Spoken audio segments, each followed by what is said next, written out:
Mumbai Pune express हायवेवर Mumbai लेनवर food मॉलजवळ शुक्रवारी सकाळी बस आणि कंटेनर दरम्यान अपघात झाला।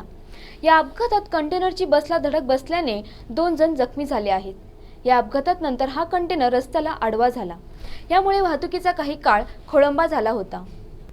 मुंबई पुणे एक्सप्रेसवेवर फूड मॉलजवळ मुंबई लेन घाट उतारावर पुण्याकडून येत असलेल्या एका कंटेनरने समोर चाललेल्या बसला मागील बाजूने धडक दिली।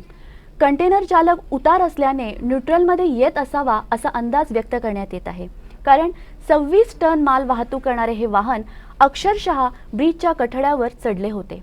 केवळ सुदैवाने कंटेनर चालक या अपघातातून बचावला।